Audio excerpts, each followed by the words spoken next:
الله الرحمن الرحيم الحمد لله رب العالمين والصلاة والسلام على أشرف المرسلين سيدنا ومولانا محمد صلى الله عليه وسلم على آله وصحبه. Mes chers compatriotes, honorable assistance, mesdames et messieurs, de la presse surtout, j'ai souhaité m'adresser à vous aujourd'hui pour marquer ensemble avec vous le premier anniversaire de mon investiture à la magistrature suprême de notre pays il y a bientôt un an. Je remercie à nouveau le peuple comorien pour sa confiance renouvelée et surtout pour son accompagnement dans la politique que nous mettons en œuvre pour redresser notre pays. Et je réitère surtout ma gratitude aux gouverneurs, madame et messieurs les gouverneurs des îles pour leur franche collaboration dans l'intérêt de notre pays. Comme vous le savez, les circonstances liées à la Covid-19 et la coïncidence du 26 mai avec l'Aïd el-Fitr, très singulière de cette année, ne nous ont pas permis de le faire comme nous avons l'habitude de le faire. Et cette adresse à la nation qui sera suivie d'une conférence de presse constitue donc pour moi l'occasion de commémorer avec vous cette date importante de l'histoire récente de notre pays. Je saisis cette opportunité pour vous renouveler mes souhaits de bonne santé, de bonheur et de prospérité à l'occasion de l'Aïd el-Fitr. Et je joins de mes prières aux vôtres pour qu'Allah, le Tout-Puissant, le Miséricordieux, nous comble de ses bienfaits et accorde à notre pays paix, progrès et prospérité. Mes chers compatriotes, honorable assistance, pour la première fois dans notre histoire, sinon dans l'histoire du monde sans prétention aucune, une pandémie mondiale nous a contraints de prendre des mesures difficiles, notamment la fermeture des mosquées et la suspension des prières et des rassemblements. Ces circonstances exceptionnelles nous ont obligés à changer les codes de notre vie ensemble et à méditer plus longuement sur la vulnérabilité de ce monde et à affermir le sens de la vertu et à renforcer davantage notre esprit de solidarité et de partage. De fait, après la décision de fermer nos frontières, de nombreux compatriotes se sont trouvés bloqués à l'étranger. En dépit de nos moyens limités, nous avons déjà réussi à en rapatrier une grande partie. Les efforts se poursuivent pour qu'ils puissent tous, le bientôt possible, retrouver le pays et leurs familles respectives. En outre, l'État, soutenu par de nombreux pays amis, des organisations internationales et surtout par la société civile comorienne, la Nouvelle-Opaco et autres, et la diaspora, a déployé les efforts colossaux dès le début de cette crise sanitaire pour appuyer les efforts déjà engagés par les communautés de nos villes et villages. Je tiens à leur exprimer ici notre gratitude pour l'élan de solidarité sans précédent qu'ils ont su donner à la lutte contre cet ennemi commun. Je rends hommage à nos médecins, à nos infirmiers, à tout l'ensemble du personnel soignant, ainsi qu'aux autres employés en première ligne dans la guerre déclarée contre cet ennemi invisible.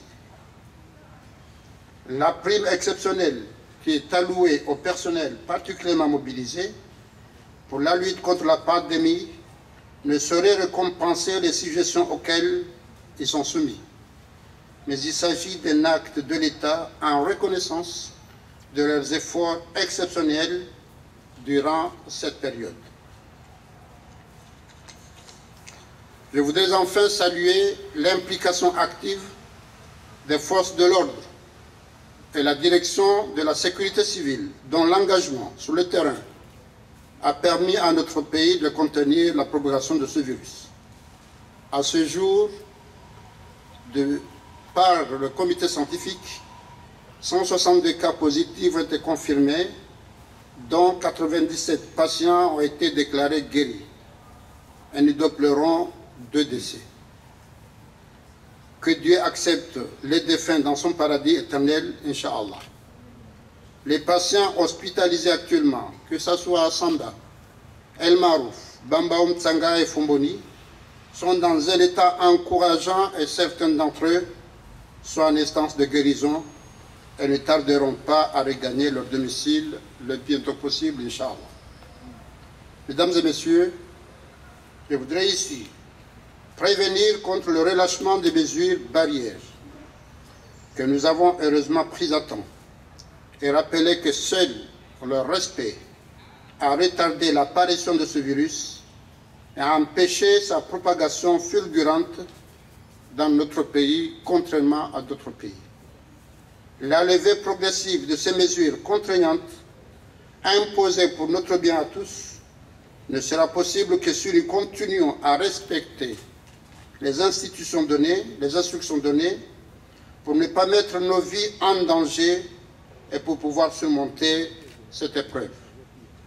La première de ces mesures sera, comme promis, la rentrée scolaire prochaine, le 1er juillet prochain. L'État déploiera tous les efforts pour cela et mettra à disposition tous les moyens de prévention. Pour ce faire, nous devons redoubler la vigilance. Mesdames et messieurs, cette pandémie du Covid-19 a révélé nos faiblesses, nos manquements et notre vulnérabilité. Mais il nous a permis de mesurer les défis qui se prennent à nous tous en ce début de la 2e année de ce nouveau mandat de 5 ans que les Comoriens et les Comoriens m'ont confié. Nous avons le devoir de revoir nos politiques et de les ajuster. Ainsi, après le chantier de réforme institutionnelle que vous avez tous suivi, que ce soit la réforme de la Constitution, le référendum, les élections présidentielles des gouverneurs, les élections des députés et des maires, nous avons élaboré le plan Comores émergent et nous avons devant nous de nouveaux défis à relever pour construire les Comores de demain, à savoir permettre à notre pays de passer dans la tranche supérieure à plus de 4 000 $ par habitant à l'horizon 2030 et créer une dynamique de croissance qui devrait atteindre une moyenne de plus de 7,5% d'ici 2030. La réussite de la conférence des partenaires au développement à Paris nous a permis de mobiliser les moyens indispensables à la réalisation effective des objectifs fixés par les assises nationales. La CEPAD a permis d'enregistrer des promesses de financement qui ont atteint 3,95 milliards d'euros, somme suffisante pour nous permettre de réaliser l'ensemble des projets présentés par la CPE, notamment ceux relatifs à la réforme de la justice, aux infrastructures, au renforcement des capacités du capital humain et à la réduction du chômage, en particulier celui qui frappe nos jeunes enfants et filles. Le Haut Comité de suivi de la CEPAD a été mis en place pour assurer le suivi de la concrétisation des annonces et de la mise en œuvre des projets présentés à Paris. Durant cette première année de mandat, le gouvernement a poursuivi les réformes mises en œuvre depuis 2016, ainsi que la politique d'investissement public et l'orthodoxie financière que nous avons imposée au train de vie de l'État.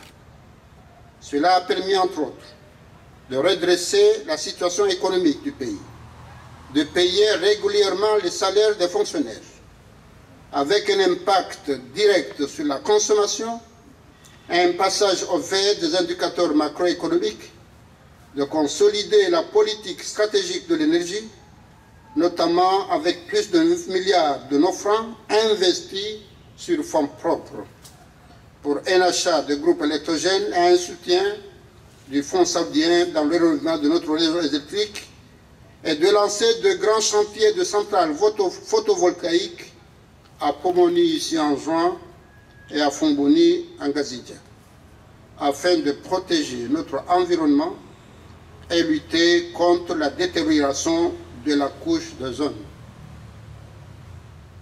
Honorable assistance, mesdames et messieurs, nous avons mené une politique soutenue contre la vie chère, avec la baisse des frais d'inscription à l'université, du prix des produits pétroliers, du coût des appels téléphoniques, des frais de transport et du prix du riz ordinaire, entre autres, avec comme résultat une inflation maîtrisée à 3%.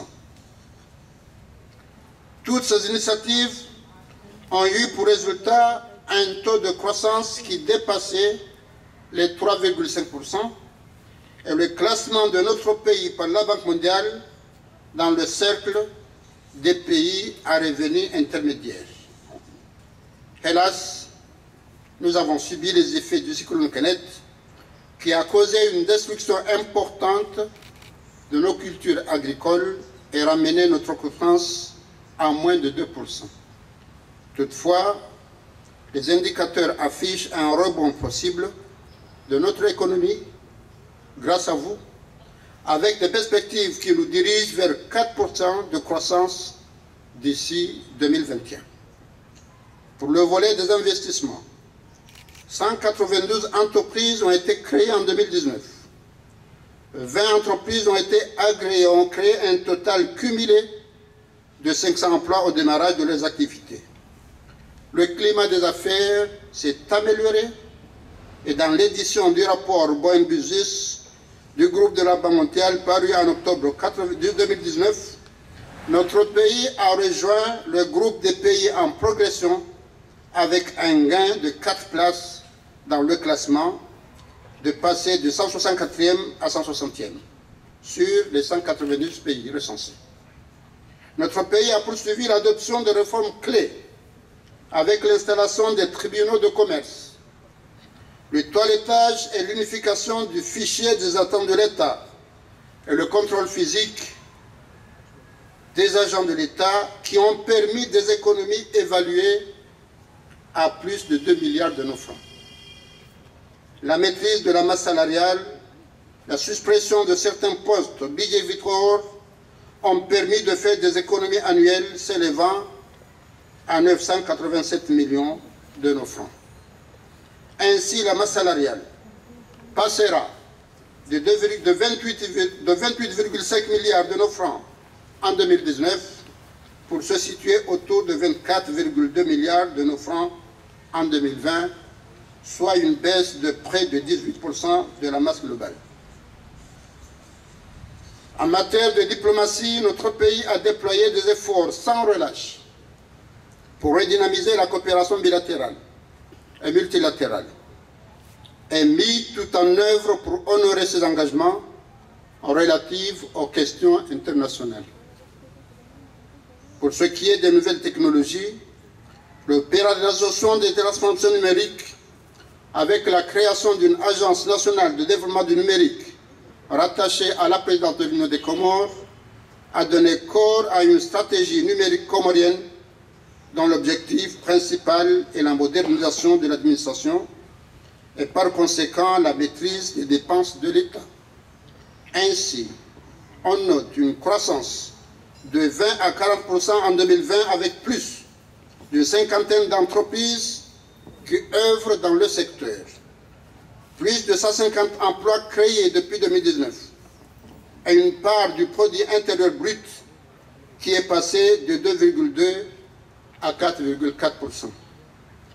Le secteur du numérique est donc le seul à avoir résisté à la pandémie du Covid-19, qui a eu un effet accélérateur dans la transformation numérique du pays, le secteur ayant connu une hausse de 4,5% à l'instar de ce qui se passe dans tout le monde.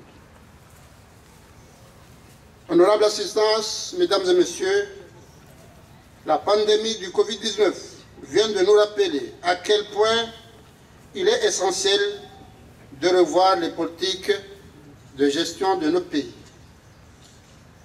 Nous allons donc redoubler d'efforts pour mettre sur les rails le plan commun émergent, tout en l'adaptant aux réalités du jour. Et nous espérons retrouver dans ces efforts l'élan qui nous a conduits au succès de la conférence de nos partenaires de développement à Paris. Et au niveau de la santé, outre la mise en œuvre de la loi sur la couverture sanitaire universelle, nous vivons la mise en place d'un système de santé performant qui permettra à toute la population d'accéder à des soins de santé de qualité dans un esprit de solidarité, d'égalité, d'équité et de justice sociale. La finalisation rapide et la mise en service de notre hôpital de référence, le CHU El Marouf, le renforcement des capacités de nos personnels de santé, la dotation de nos hôpitaux en matériel médical d'urgence et en équipement de pointe, et s'agissant du secteur de l'éducation, la pandémie qui a occasionné la fermeture des établissements scolaires nous a rappelé l'importance d'associer les nouvelles technologies à l'enseignement, et toutes les dispositions vont être prises dans ce sens en collaboration avec l'Agence du numérique. Dans l'agriculture, la fermeture de nos frontières pour contrer la pandémie conforte notre détermination à maintenir, à juste titre, la sécurité alimentaire parmi nos priorités, notamment à travers une agriculture modernisée.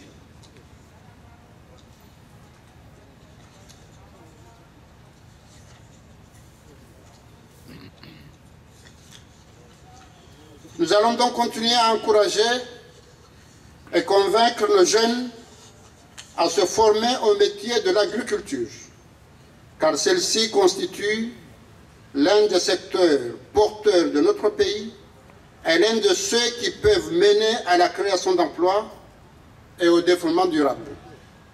Dans le domaine des investissements, tout en encourageant les investissements étrangers, nous comptons réaliser dans les meilleurs délais notre objectif stratégique pour promouvoir un tissu industriel viable constitué de petites et moyennes entreprises à fort potentiel de création de valeur ajoutée et d'emplois et en mesure de répondre aux besoins de la population. Procéder à la conclusion de nouveaux partenariats publics-privés pour financer les infrastructures de développement. Réformer le code des investissements pour l'aligner sur le PCE, avec comme objectif des garanties et incitations afin d'accompagner l'éclosion du tissu entrepreneurial local et les investissements directs étrangers dans les projets phares, structurants et sectoriels, encourageant ainsi la création d'emplois. Mes chers compatriotes, je suis conscient que le cyclone Kenneth et la pandémie du Covid-19 risquent d'entraîner une récession profonde et un impact social sans précédent. Et ceci concerne tout le monde entier. Toutefois, pour contrecarrer les effets de ces catastrophes sur notre économie, mon gouvernement compte miser sur un secteur privé dynamique et soutenu pour emprunter une nouvelle trajectoire de croissance en encourageant la créativité et l'initiative entrepreneuriale. Le plan d'action opérationnel 2020-2024 est d'ailleurs en cours pour identifier les programmes, les actions prioritaires et les réformes indispensables pour les 5 prochaines années. Ce plan de développement intérimaire constituera le cadre de référence et la mise en œuvre du PCE basé sur les 5 socles et les 5 catalyseurs du PCE. J'exhorte mes compatriotes à unir nos forces pour promouvoir durablement la paix et la stabilité et le développement économique dans notre pays, pour que le 26 mai 2024, je précise très bien, le 26 mai 2024, nous puissions célébrer la réalisation des grands chantiers porteurs d'espoir et de meilleurs devenirs pour notre jeune nation. En matière de sécurité, je voudrais encore une fois appeler vous tous, mes chers compatriotes, à nous unir pour que chacun assume sa responsabilité pour que ce potentiel indispensable au développement qui nous est légué par nos prédécesseurs, par nos aînés, puisse ici être là, géré et puis qu'on relègue à nos futures générations. Mes chers compatriotes, notre pays présente de formidables potentialités qui suscitent un réel intérêt dans le monde et j'en appelle donc à un nouvel élan patriotique qui fera de chacun de vous un ambassadeur de l'émergence de notre pays. Oui, nous le pouvons, j'y crois profondément. Je vous remercie.